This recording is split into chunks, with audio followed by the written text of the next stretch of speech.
नहीं नहीं, एकादशी है कौन, क्यों इसकी इतनी प्रधानता है, क्यों इसकी पुण्यता है, ऐसा क्या है एकादशी में जो इसकी पुण्यता मानी जाए? कौन है ये जो भगवान नारायण तक एकादशी का व्रत करते हैं? सुभद्रा जी को भगवान जगन्नाथ ने, जगदीश ने एकादशी का व्रत कराया था। बद्रीनारायण भगवान को माता लक्ष्मी ने एकादशी का व्रत कराया था। क्यों? चंद्रायण एकादशी व्रत की माता। एकादशी है कौन? तो कहा जिसको व्रत करने पर भगवान नारायण भी जिसका व्रत करते हो, भगवान माता लक्ष्मी जिसका व्रत करती हो, वो एकादशी है कौन? तो शास्त्र वर्णन करता है महाराज, स्कंद पुराण का सुंदर चातुर्मास खंड के अंतर्गत वर्णन आया है महाराज। एक बार भगवान विष्णु आनंद में विराजमान थे, पद्मावती माता लक्ष्मी दोनों उनके पास में विराजी हुई थी। भगवान लक्ष्मी और पद्मावती दोनों बेटी, एक सिर के पास, एक चरण के पास। कुछ समय बाद वहीं पर ब्रह्मदेव का आगमन हुआ और ब्रह्मा जी आगमन पाकर भगवान नारायण पद्मावती से लगकर उठे और उठकर लक्ष्मी की ओर झुके। झुकने पर इन तीनों के समागम से भगवान नारायण के हृदय चित्त से एक कन्या प्रकट हो गई। उस कन्या का नाम एका था। क्या नाम था? एका। अब 10 उसके गुण इतने प्रबल थे, वो 10 गुण उसके बड़े प्रबल थे कि वो एका जिसको निहारती थी उसको संपदावान बना देती थी। जिसको देख लेती थी उसके जीवन में वो आनंद की अनुभूतियां करा देती थी। एका जिस मार्ग से जाती थी उस मार्ग के द्वार खोल देती थी। एका का पुण्य इतना पुण्य प्रखर। पद्मावती और लक्ष्मी ने कहा महाराज ये बेटी आपके द्वारा निर्मित हुई है, इसका कन्यादान करना चाहिए। हमारे यहाँ हिंदू धर्म में रीति है, जिस दिन कन्यादान करा जाता है उस दिन व्रत रखा जाता है। अब आजकल रखते कि नहीं रखते हो मालूम नहीं, और कन्यादान करते समय व्रत रखा जाता है। व्रत रखना है, एका का कन्यादान करना है। भगवान बोले कन्यादान करें, किसको दें? एका किसको दी जाए? एका प्रदान किसको करी जाए? पुण्यता किसको दी जाए? भगवान नारायण ने उसी समय लक्ष्मी और पद्मा से पूछा, तुम एकादशी के दिन जब आप जल शंकर को चढ़ाने तो रोज ही जाते, जब एकादशी का दिन रहे और शंकर जी के मंदिर में आप जल समर्पित करें तो 3 बार मुख से स्वधा स्वधा स्वधा या स्वधा स्तोत्र का पाठ, जिसमें 12 श्लोक 2-4 हैं। पैसा तो आ रहा है पर घर में टिक नहीं रहा। डॉक्टर में, पुलिस में, एक्सीडेंट आदि में, कहीं गलत जगह पर, व्यसन में अगर पैसा जा रहा है, जुए में, मांसाहार, मदिरा पान, या कहीं आया पैसा आने में कमी नहीं, आ रहा है पर टिक नहीं रहा, रुक नहीं रहा। कोई मांगने आ गया, दे दिया, फिर वहां से अपने पास नहीं आ रहा, अपन कह रहे हैं भैया हमारा पैसा लौटा दो, नहीं आ रहा। तो महाराज शिव महापुराण की कथा कहती है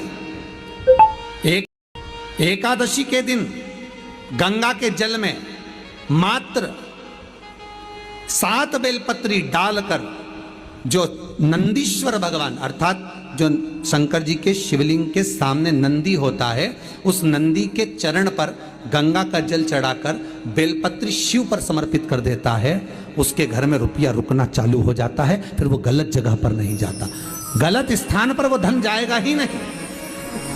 तूने समझा, मांग तुझे क्या चाहिए। एकादशी ने भगवान विष्णु से कहा, नाथ प्रभु वर दे दो, मृत्यु लोक में जो मनुष्य मेरा व्रत करेगा, चाहे जलचर, थलचर, वायुचर या सांसारिक मनुष्य, मेरा अगर एकादशी का व्रत करेगा, प्रभु उसके यहाँ धन धान्य वैभव सुख संपदा बढ़ेगी और उस जीवात्मा को नरक नहीं भोगना पड़ेगा, सीधे वैकुंठ का उसको वास मिलेगा। जब जीव आत्मा को लेकर चला जाएगा, यम के दूत जब बंदी बनाकर ले जा रहे होंगे उस जीवात्मा को, जिसके प्राण छूटे होंगे, यम के दूत जब बंदी बनाकर ले जा रहे होंगे, तब मुझे वर दो कि मैं इसका हाथ पकड़कर बेतरनी से पार उतार कर सारे नरकों से निकालती हुई आपके धाम में लेकर आऊं। भगवान ने वर दे दिया, तथास्तु। हे एकादशी सुनो, मृत्यु लोक का मनुष्य अन्न का त्याग कर कर, क्योंकि अन्न में एकादशी के दिन पाप पुरुष रहता है, अन्न का त्याग कर कर एकादशी के दिन जो मनुष्य तुम्हारा व्रत धारण करेगा, उस व्रत को करेगा और उस व्रत को धारण करेगा, उसकी मनोकामना पूर्ण होकर वो मेरे ही धाम को जाएगा। ये तो हुआ एकादशी के जन्म की कथा। बेटा अगर व्यसन में पड़ा हुआ है, मदिरापान में पड़ा हुआ है, मांसाहार में, जुए आदि में जा रहा है, तुम्हें लग रहा है कि मेरा बेटा गलत मार्ग पर जा रहा है, ये मित्र दोस्ती गलत हो रही है, वो सही जगह पर आ जाए। करना है एकादशी।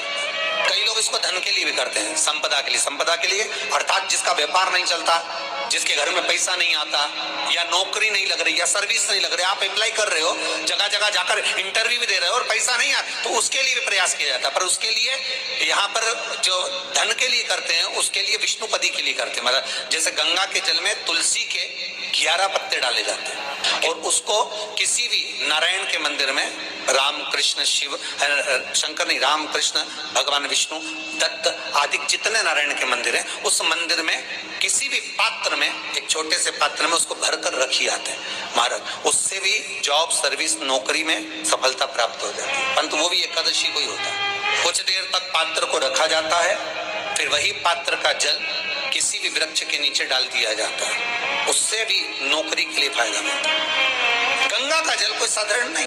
दशमी, एकादशी और द्वादशी, इन 3 तिथियों पर एक रोटी में थोड़ा सा मीठा रखकर सोमक पितृ का नाम लेकर यदि गाय को खिला दिया जाता है, तो अगर कोई पूर्वज प्रेत योनि में भी पड़ा हुआ होता है, भटक रहा होता है, जिसको पिंड नहीं मिला, जो अचानक मर गया होता है, अधोगति में चले गया होता है, उस जीव की मुक्ति दशमी, एकादशी और द्वादशी, ये 3 दिन सोमक पितृ का नाम लेकर रोटी में, पूड़ी में मीठा रखकर अगर गाय को खिला दिया जाता है, ये 3 दिन तक, तो वो पितृ कभी भटकते नहीं है, उनको मुक्ति प्राप्त हो जाती है, मोक्ष में।